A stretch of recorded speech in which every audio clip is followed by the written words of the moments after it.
খৰালি ধূলিমগ্ন বাৰিষা হ'লে জনমগ্ন শিলুটোৱে নেই বকিছে ধূলি লাগি লাগি বেছিয়ে বকিছে আৰু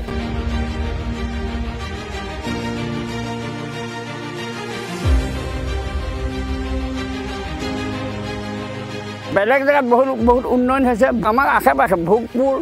বালিপুখুৰী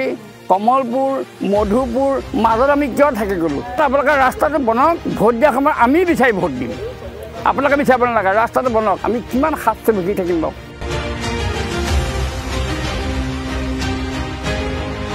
পেচেণ্ট হ'লে আমাক গাড়ী আহিব নোৱাৰে বোলে আপোনালোকে ৰাস্তা বোকা আমি নাযাওঁ আপোনালোকে এইখিলৈ উলিয়াই আনক সেইটো কেনেকুৱা দুখজনক কথা টানত লৈ যাবলগীয়া দুজনে ভাবিলে চাঙিয়ে সৈতে এনেকৈ লৈ যাবলগীয়া হয় গতিকে চিন্তা কৰক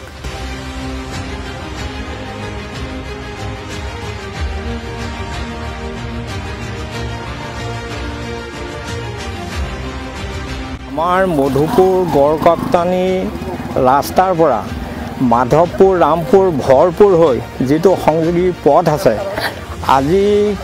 কিমান বছৰ আগত গণপৰিষদে কেশৱ বৰাৰ দিনতে এই ৰাস্তাটো হ'ল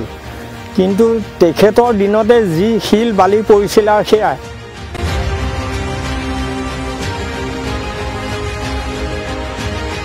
আমি চৰকাৰক বিধায়ককো বাৰম্বাৰ অনুৰোধ কৰিছোঁ এতিয়ালৈকে কিমান চেলেং কাপোৰ আৰু গামোচা গৈছে এইটো আমাৰ দুখৰ কথা তথাপিও আমাৰ এই ওচৰতে ভোলাবৰী পঞ্চায়ত হ'ল কিন্তু আশে পাশে সব ৰাস্তাতে শিল বালি পৰিছে কিন্তু এই ৰাস্তাটো কিয় নিদিয়ে আজি ক'ব গ'লে এই ৰাস্তাটো হৈছে আপোনালোকে চিন্তা নকৰিব এইবাৰ হ'লেই আকৌ গৈ পাবগৈ বোলে এই ৰাস্তাটো কাটি নি পেলাই বোলে ক'ৰবাত বিঘা গাঁৱত দিছেগৈ বোলে ক'ৰবাত আমুকত দিছেগৈ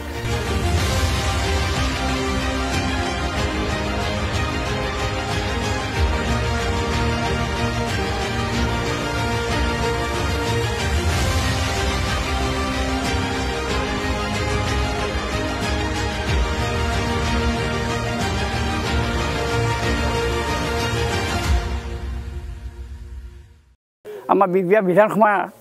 সমষ্টিৰ MLA অমীয় কুমাৰ ডাঙৰীয়াক আমি কৈছোঁ তেখেতে যাতে আমাৰ এইখিনি অকণমান সেৱা ধৰে সেইটো আমি কৈছোঁ তেখেতক আৰু লগতে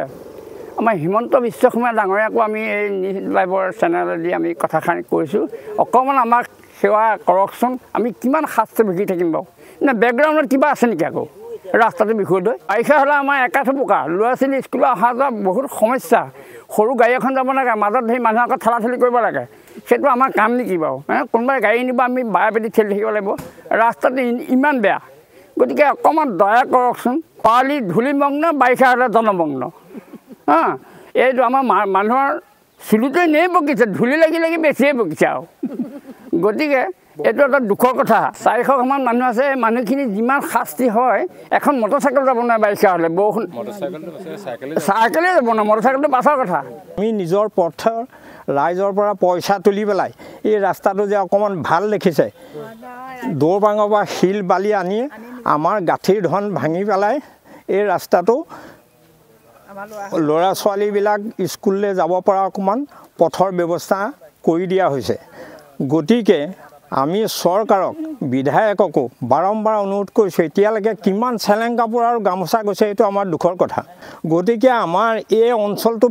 পিছপৰা অঞ্চলতেই এখন চক্ৰপাণী সংগীত বিদ্যালয় আছে সেই বিদ্যালয়তো বহুতো 4-5খন গাঁৱৰ ছাত্ৰ ছাত্ৰী এইপিনে যাতায়াত কৰে চৰকাৰক কাটৰ অনুৰোধ কৰিছোঁ যদি অতি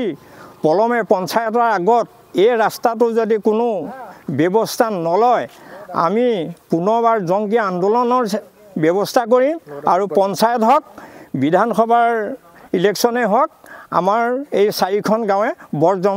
কৰিম বুলি এই দৃঢ়তা গ্ৰহণ কৰিছে বিধায়ক মহোদয় অমীয় কুমাৰ ভূঞা ডাঙৰীয়া ছাৰলৈ মোৰ এটাই অনুৰোধ আমি দেখি থকা আমি যিমান ঘূৰিছোঁ বা গৈছোঁ যলৈকে যাওঁ একো ৰাস্তা অকণমানো ক'তো বাকী নাই কিন্তু আমাৰ এইকণ ৰাস্তাহে তেখেতৰ চকুত পৰিছে যদিও কিয় হোৱা নাই আমি মানে ভাবিব পৰা নাই কিন্তু আমাৰ এই ৰাস্তাকণ যদি সম্পূৰ্ণ কৰি দিয়ে আমি বহুত আনন্দিত হ'ম আমাৰ ৰাস্তাটো সুবিধা কৰি দিয়ক চৰকাৰে নহ'লে আমি আৰু পঞ্চায়ত নিৰ্বাচনটো আহি আছে আগত তেখেতসকলৰ ওচৰত আৰু আমি তেতিয়া তেখেতসকলে আমাক দুখিব নোৱাৰিব পঞ্চায়তৰ লগত